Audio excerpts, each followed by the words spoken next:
All right. Hello, everyone. Good afternoon. And thank you so much for joining us today for another session of My Vote Counts. So let's go ahead and get started with today's session. Just one moment. Sorry, folks, we're experiencing technical difficulties. Just give us one moment.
Hi, everyone. Sorry for the delay, and thank you so much for your patience. We're just pulling up the presentation now. Just give us one more moment. Thank you.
All right, while we're waiting on our updated presentation, we can go ahead and go through a few things for our audience here joining us today.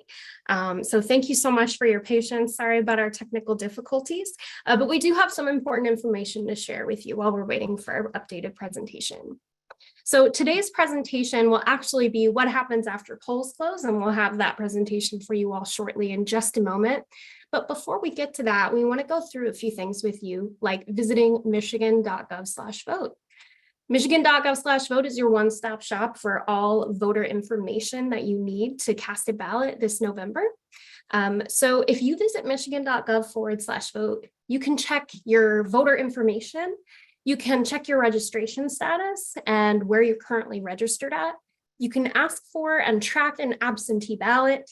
You can view a sample ballot, and you can find your local clerk information. And please remember, the statewide general election is scheduled for Tuesday, November 8th. And guess what? That is only 1 week away. Time really flies, and it's right around the corner. So make sure that you have your plan to vote if you do not already. So some important deadlines to remember as it relates to the statewide general election. Friday, November 4th by 5 p.m. is the deadline to request an absentee ballot be mailed to you. So that is this Friday, just a couple days away. And it is also the deadline to spoil your absentee ballot and request a new one. So while this is the legal deadline for folks to request an absentee ballot be mailed to you, at this point, we do recommend that you visit your local clerk's office in person to account for any kind of mailing delay that you may experience. So to avoid any mailing delay and to remove any question of doubt as to whether or not you'll receive it in time, go ahead and visit your local clerk's office to request that absentee ballot. And Monday, November 7th through 4 p.m., you can vote early in person with an absentee ballot at your city or township clerk's office. And by 8 p.m. on election day, you can return your signed absentee ballot by hand to a drop box or to your local clerk's office. You can also register to vote or update your voter registration in person at your local city or township clerk's office. All right, it looks like we have our updated presentation, so I'm going to switch over to that in just a moment and we'll get started.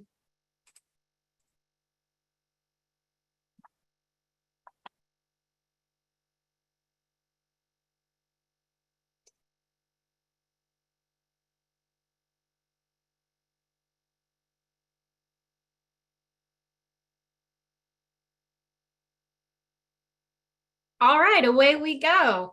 Thanks again, everyone, for your patience with that. So as I mentioned before, it is 7 days until Election Day. So we're so close now. Eligible citizens can register to vote and update your voter registration. Remember that Michigan has same-day voter registration. So you have up to 8 p.m. on Election Day, November 8th, to visit your local clerk's office and get registered to vote. Remember that absentee voting continues, and voters can request an absentee ballot at their local clerk's office through Monday, November 7th at 4 p.m. So that is next Monday by 4 p.m. You can visit your local clerk's office and cast a ballot in person. And election workers complete training. Local clerks will conduct training for individuals they have hired to serve as election inspectors. Clerk's offices open the weekend before November 8th. So they will be open this coming weekend. Most local clerks will hold special weekend office hours before the election for voters who need to update their registration, request an absentee ballot, or change their vote. So if you have any questions about your local clerk's office hours, you can contact their office, and you can find their contact information at michigan.gov/vote, my favorite website. And pre-processing also begins 2 days before Election Day in eligible communities. Per a recent change to state law you may have heard about, election officials in jurisdictions with at least 10,000 residents can begin preparing absentee ballots for tabulation on Election Day. All right, so let's go ahead and get started. I'll hand it off to Keela Crane with our Legal Services Department here at the Department of State.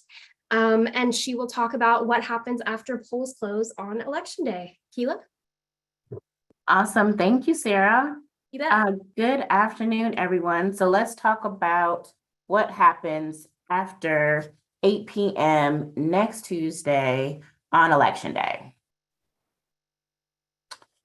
So first off, there will be an announcement by an election inspector to say that your polling location is now closed at 8 p.m.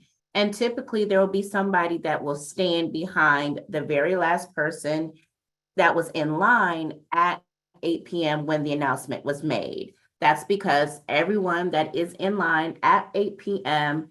is allowed to vote no matter how long that does take. Also, it helps to delineate those persons who arrived after the announcement was made. Anybody that arrives after the announcement is made or comes to a drop box after 8 p.m. will not be able to vote or deposit their absentee ballot into the drop box. And so once all voting has completed, then it's time to have the wrap-up process take place by the election inspectors. And there is, as we have talked about throughout this series, transparency from the beginning of the elections process all the way through the closing, and this is not any different. And so the members of the public are still able to observe what happens after elections have completed.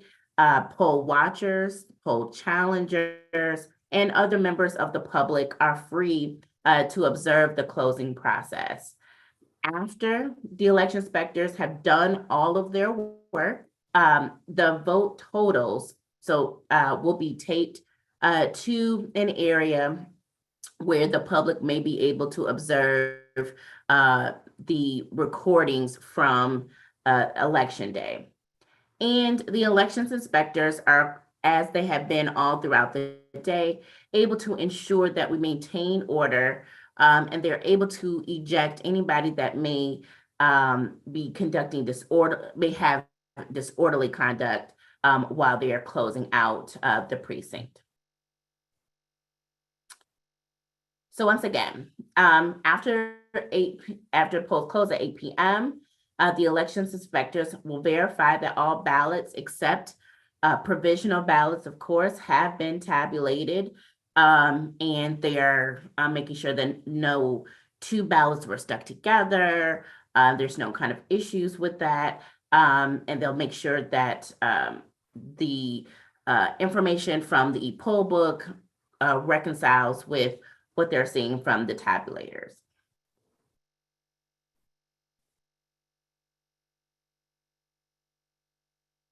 Next slide. And so there is a ballot summary report that occurs, and election inspectors will generate this and submit it to both the local city or township clerk as well as the county clerk. And it will document information such as the total number of votes cast for all offices to be canvassed by the county board, the names of the candidates that were up for election, and the number of votes that each candidate received, each constitutional amendment or proposal received for and against. And this report must be signed by all of the election inspectors as to its correctness, as well as that the ballots were packaged, sealed, and secured. A copy of this is also made for the public upon completion of the precinct canvass. And so this ballot summary report is placed in a secure location within where all the rest of the ballots are at as well. Thanks, Keela. And just as a recap for those of you who've watched some of our previous sessions of My Vote Counts, the e-poll book is a secure software developed that allows election inspectors to look up and process voters in a precinct on election day. So if you ever wonder when you go to your polling place what the election inspectors are looking at on those laptops, it's the e-poll book. Thanks, Sarah. Mm-hmm. And so when we're talking about the tallying the total number of votes, the elections inspectors must certify that the number of ballots that are tabulated plus the number of provisional ballots that must be reconciled at the clerk's office equals the total number of voters that voted in that particular precinct. So what happens if A and B does not equal C? Then the election inspectors must reconcile that number so that it equals. So they have to review all of the notes that were placed in the e-poll book. They need to review any absent voter ballots that may have been processed.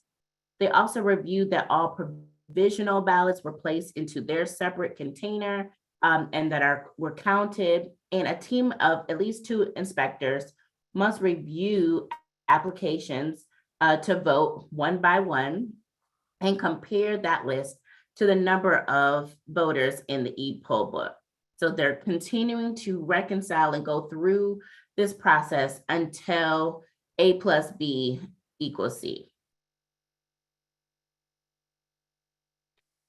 And should a discrepancy occur, they're looking to see whether provisional ballots were issued, and they look at the number of ballots tabulated should be at least 1 less than the number of voters in the e-poll book for each provisional ballot issued. And then they also look to see whether or not ballots could have been accidentally missed. Again, sometimes they may stick together and They need to look to see if 2 ballots went through the tabulator at the same time, or other issues that may have occurred. So additional closing tasks that they need to look at. They will look to see if all valid write-in votes were entered into the e-poll book. The election inspector goes through their completion certificates and signs off on them. The tabulator tapes are also signed and attached to each copy of the statement of votes, and we'll talk about the statement of votes a lot in this session today. They also will make sure that all unused ballots, voter assist terminal ballots, spoiled and original ballot envelopes are sealed in the approved container, as well as the tabulator memory device is also placed into its approved and sealed container for transfer to the clerk's office. So once all of that has occurred, now let's talk about reporting results. So one, transporting the election materials. Once the elections inspectors have completed their tasks and all of the election materials are placed into their safe and secure containers, at least 2 election inspectors, 1 from each major party, will transport those containers to the local clerk's office. It has to be at least 1 from each major party. How unofficial results are then reported. Keep in mind that any reports on the days after the election are unofficial until they are certified on the county level and the state level. So unofficial information is provided at the precinct after the initial tabulation was completed.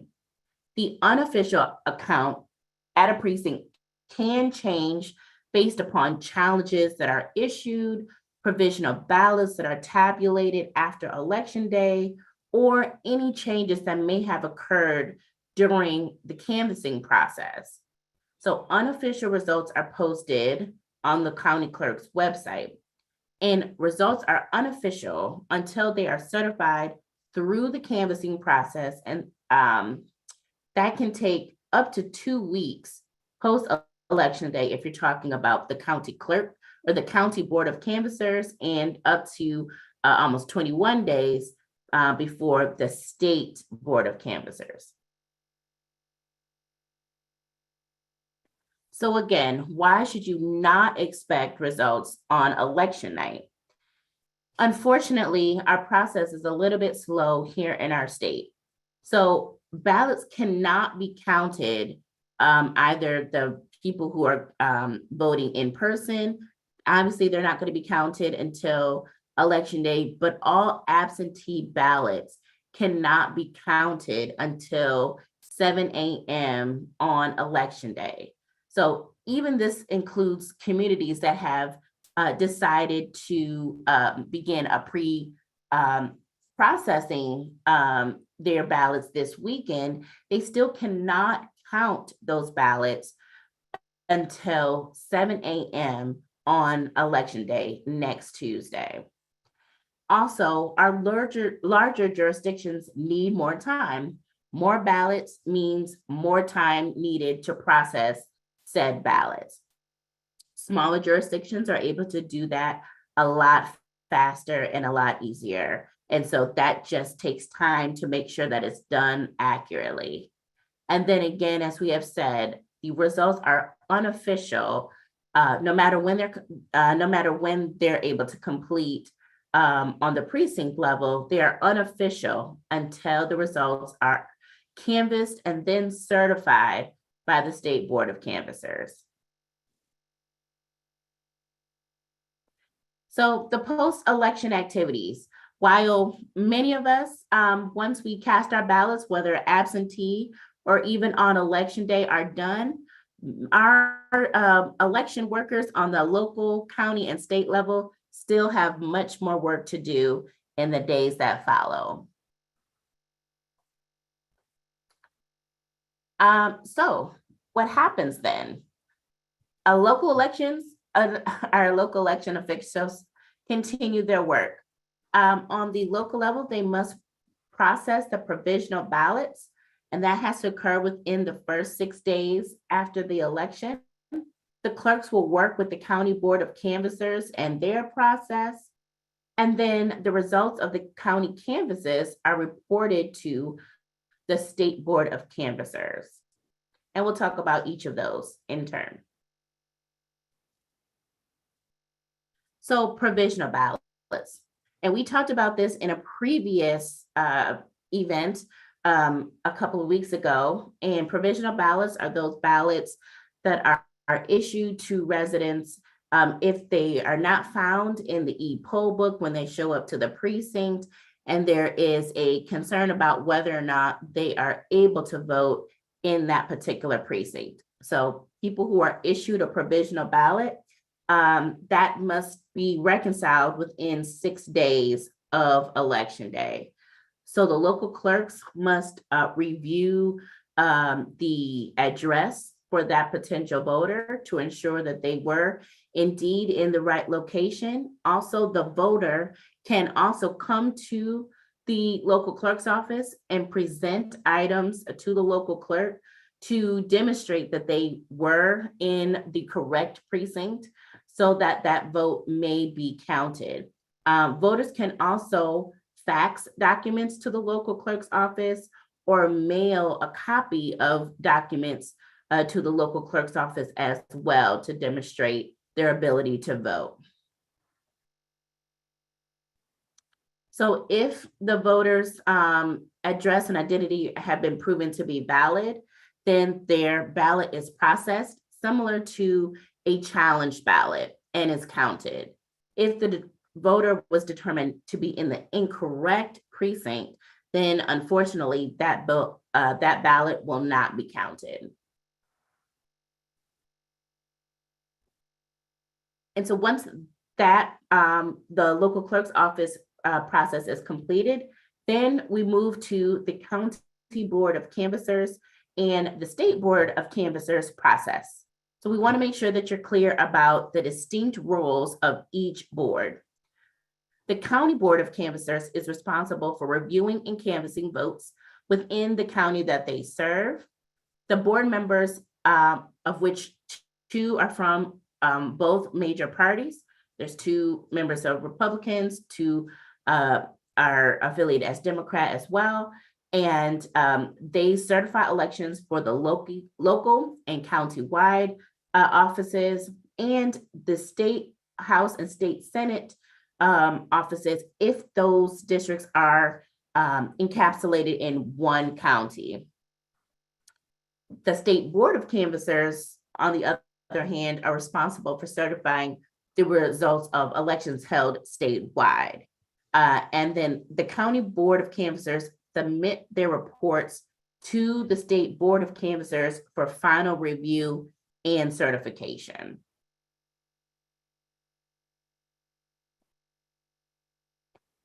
So within 1 week of the election, the local clerks must submit all election statements, the statements of votes that we talked about earlier, to the County Board of Canvassers. Each County Board of Canvassers must initially meet by the first Thursday after election.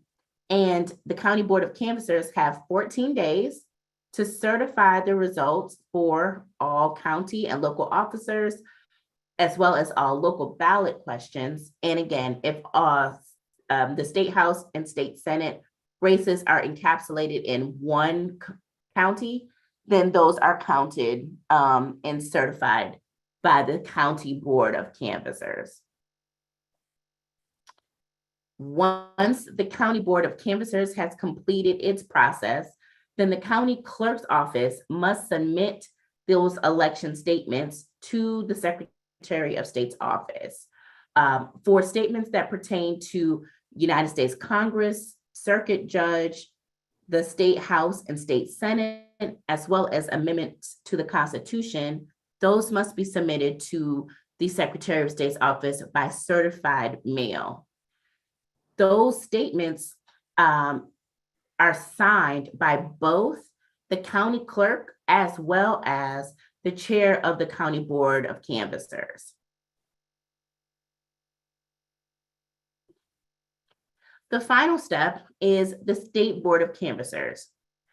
The state board of canvassers meet typically after all the counties have completed their tasks. So 15 days after the election, the counties are required to submit their statements to the Secretary of State. The state canvassers must meet no later than the 20th day after the election, but they may adjourn as needed to await for corrections or receipts to receive returns from the various counties. So for this year, the state board of canvassers will meet on November 28th. The state board of canvassers have to certify the correctness of the statements, the determination of those who were elected to office, as well as the constitutional provisions that were approved or rejected by the voters.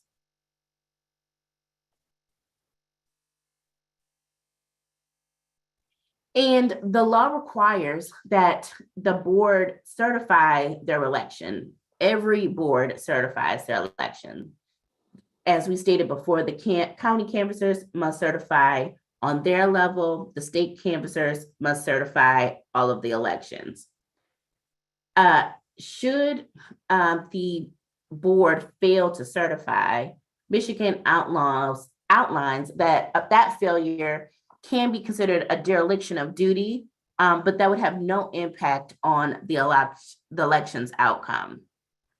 If a board of county canvassers fail to certify, then their election would be passed along to the state board of canvassers to certify, or they may be forced to certify by a court.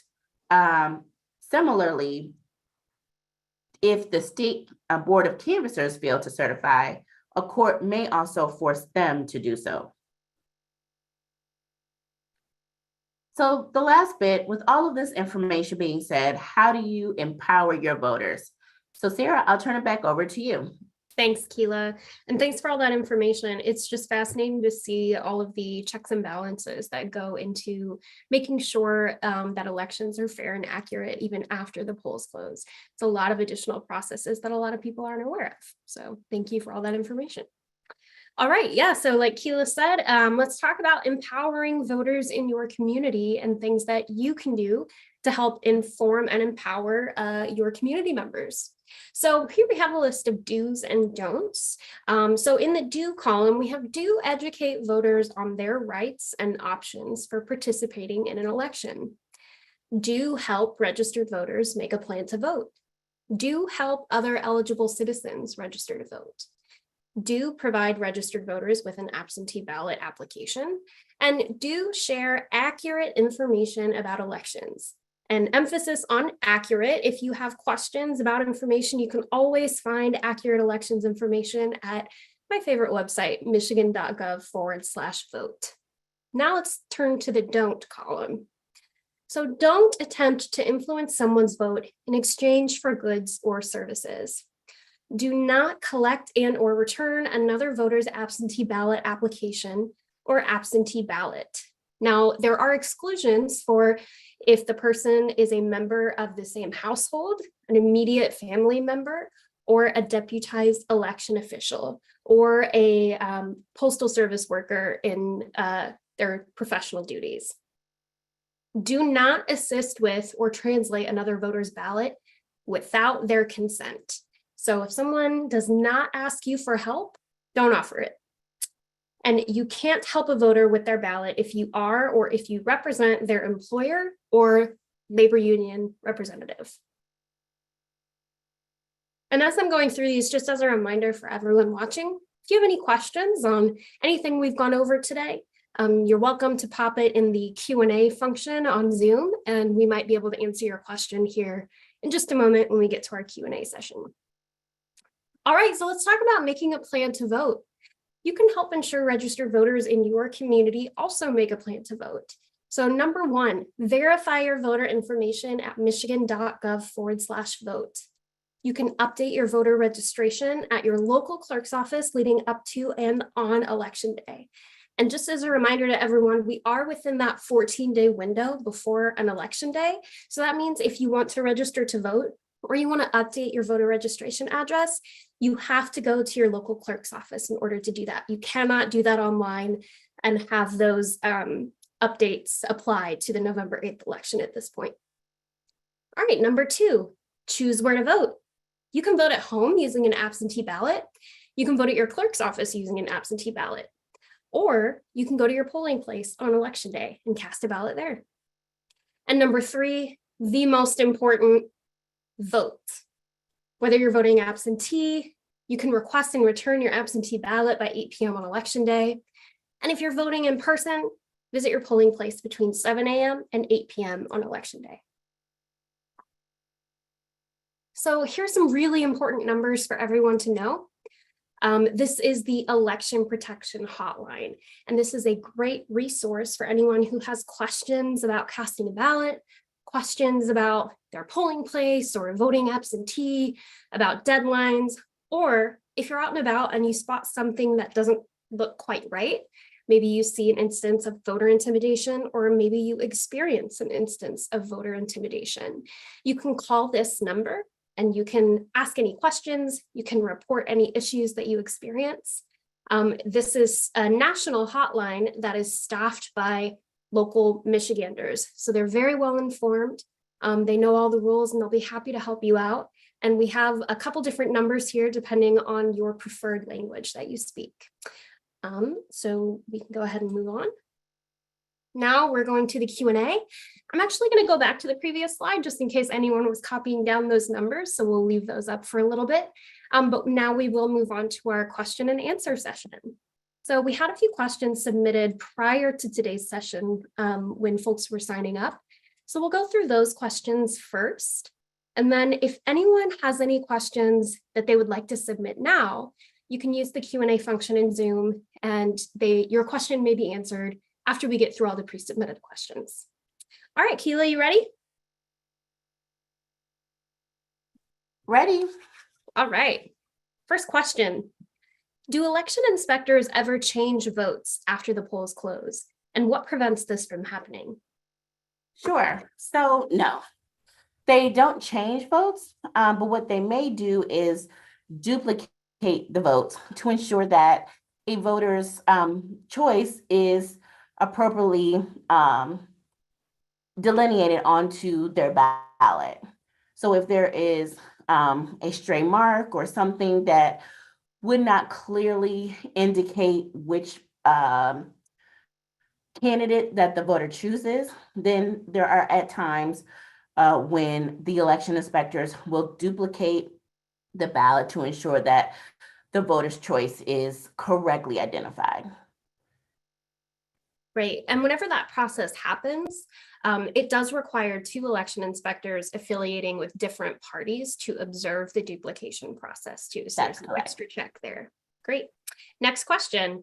Can a ballot be challenged after the polls close? So after the polls close, there may be a challenge, but it's typically done through the course process. Frequently, all of the other challenges would happen during either while polls are open or during the AV counting process. Great. And what should I do if my vote is challenged? Sure. So if your vote is challenged while you're at the polling location, of course, the election inspector will ask you a series of questions regarding the challenge that is proffered, and then they will make the determination on whether or not they believe your explanation makes you a valid voter in that precinct, and they would allow you to vote a regular ballot. Great. After polls close, how do election inspectors check to make sure that people did not vote twice? Sure. So if you recall from our previous conversations, all throughout the process, there are checks to ensure that a person votes once and only once during the process, whether it is with the application to vote when people show up at the precinct, where it is once they are ready to submit into the tabulator, there's a final check as well. And even during the closing of the precinct, as we described earlier, there is a reconciliation to ensure that the total number of votes equals the number of tabulations that occurred plus the number of provisional ballots that are issued. So all throughout the process, we're checking to ensure that a person votes once and only once. Does every jurisdiction use the same type of container to store ballots? So every jurisdiction uses a specific type of container. It's not necessarily the same, but whatever container that they use has to be certified by their local board of election commissioners. So it is tested, certified, and secure no matter the container that they use. And who's allowed to transport ballots, and what happens to them after results are announced? Sure. So we talked about that a little bit earlier, that one election inspector from each of the major two parties at least are the ones that transport in the secured ballot container to the local clerk's office for the next phase of the process that we talked about earlier. And then once certification happens, there are specific timelines for how the ballot material, the other election material is taken care of after the election, how long they have to hold it for, depending upon any type of court cases or however the state law outlines for destruction of the materials. Great. Next question.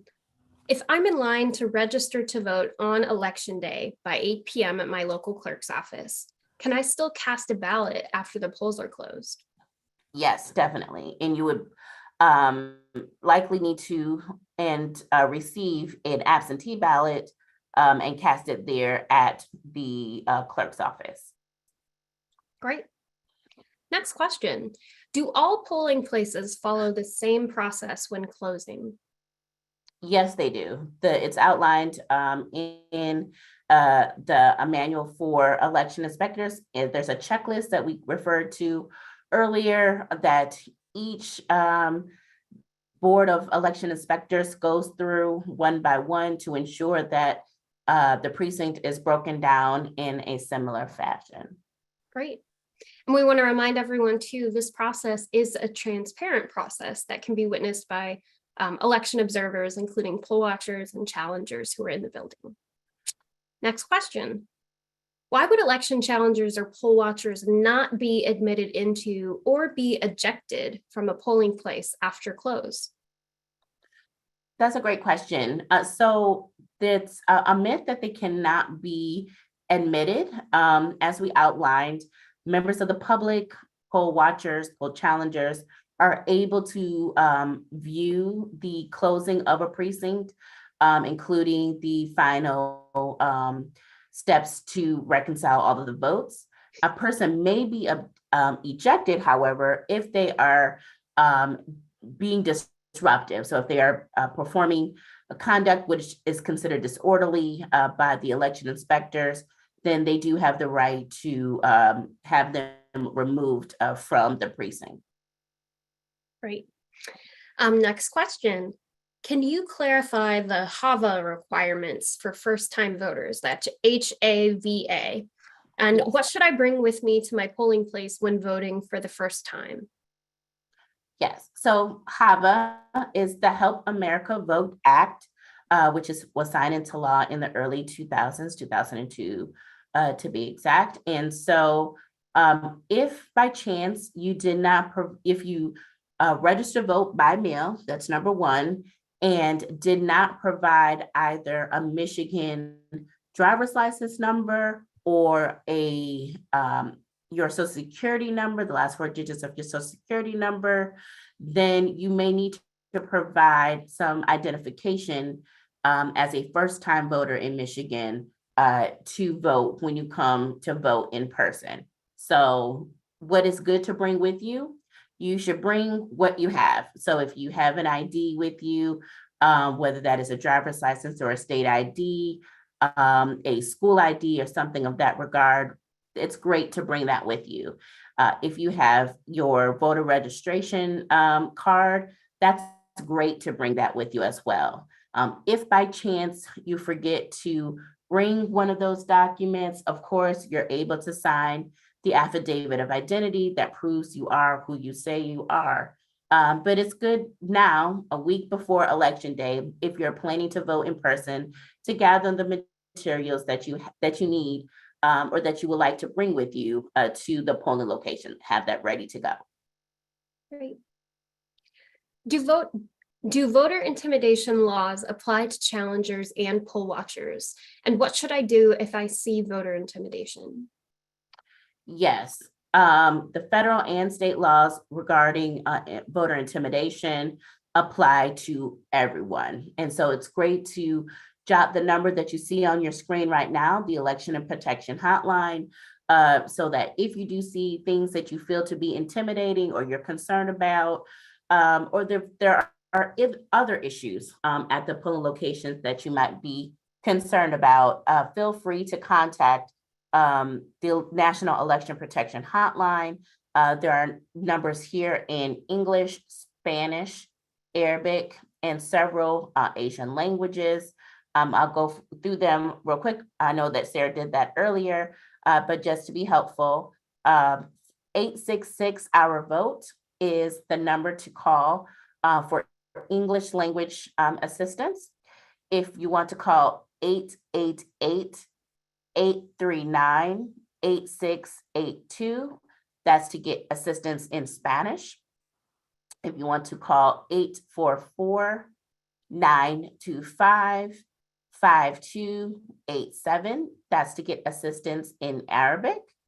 And then lastly, if you need to get assistance in Bengali, Cantonese, Hindi, Korean, Mandarin, Tagalog, Urdu, or Vietnamese, you can call 888-274-8683. Thank you for going through those, Keela. Next question. What are the requirements for clerks to staff an equal amount of poll workers who affiliate as a Republican or Democrat? Does it have to be a 50-50 balance between parties? So there is not a requirement for a 50-50 balance. There is a requirement to have at least one person from each major party as election inspectors at the local precincts. The local clerk is to utilize their best ability to get a balance of folks from either party, from both parties, I would say, to be election inspectors, but there's not a hard and fast rule as far as the 50-50 split. We do know that many of our election inspectors are not affiliated with either party, but there is a requirement to have at least one person from both parties, both major parties in the United States as an election inspector. Great. So that concludes our pre-submitted questions. And we do have a few questions from our viewers here who submitted their questions live. So we'll turn to those now. Our first question is, so voters with provisional ballots can complete the confirmation process within 6 days following the election? Yes, that is correct. They have up to 6 days to confirm their address with their local clerk's office. Great. Next question. Can eligible residents who have been incarcerated vote? Yes, and this is a frequent question that we get here at the Department of State. So let's be very clear. If a person has been incarcerated upon exiting prison post-sentence, their right to vote is automatically restored. So typically they may need to re-register to vote if they have moved, but their right to vote does not have to be granted back to them by someone else. That is the rule in our state. Additionally, people who are incarcerated in county jails before sentencing, so they may be awaiting trial, they even may be awaiting sentencing, can still vote. So they would have to obviously vote via absentee ballot, but they are still eligible to vote. So easier said, the only people in our state that are not allowed to register or to vote are people who are incarcerated after sentence. I hope that helps. That was very helpful. Thank you. Next question. How can voters track unofficial election results? Well, I'm sure there's a myriad of ways, as we have seen throughout election results times, but the best way, of course, is to go to your county clerk's office. Their website will be updated with the unofficial results as soon as they're available. Also, as we discussed, if you happen to be at your local precinct after the election inspectors have completed their tasks, their individual precinct information will be posted in a place that the public can see. But please allow the elections inspectors to do their work. And as soon as they're finished, they will post that information for you to see. Right. So when all of us are watching the news next Tuesday and next Wednesday, waiting for some results to be announced on the news, and you're wondering, how do they get their information? It's very likely that they get the unofficial results by going to the county clerk's website. And that's how a lot of news organizations find the information to update their viewers. Yep. All right. So I think that concludes our live Q&A. Actually, we did have one more question, and it's an easy one, so I'll take it. Will this presentation be publicly available? And are other presentations in the series publicly available? And the answer is yes. You can view this recording and all of our previous sessions at michigan.gov/voter education. That's michigan.gov/voter education. And when you visit that website, you'll see that we have a whole bunch of materials out there for you to educate voters in your community, including graphics and one-pagers, and of course, links to all of our previous recordings of My Vote Counts sessions. And Sarah, I thought that we had one more question about register to vote, which you wanted to. We sure do. Yeah. So the next question, can a voter register and vote at their local clerk's office, or must they go to the county clerk's office? And that's a fabulous question. And let's want to make sure that all of our viewers hear about this very clearly. They must go to their local clerk's office. And so the deadline is fast approaching, which is next week, election day, but they have to go to their local clerk's office to vote. So you have until 8 p.m. on election day to register to vote next week.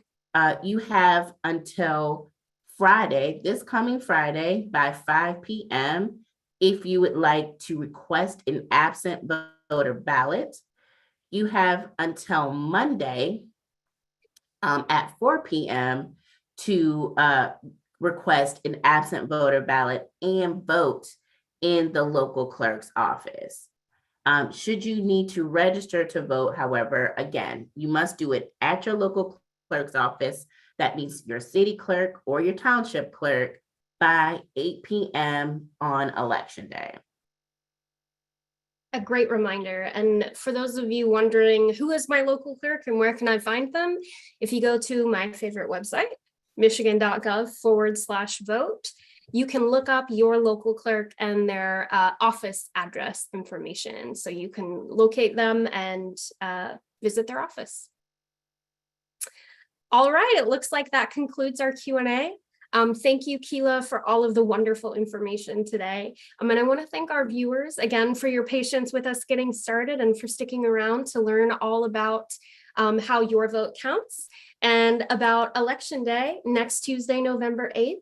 I'll leave these deadlines up on the screen again for a moment, just so you can take a look, as many of them are quickly approaching. And remember, the most important thing to do between now and Election Day, vote. Thank you again, everyone. Take care.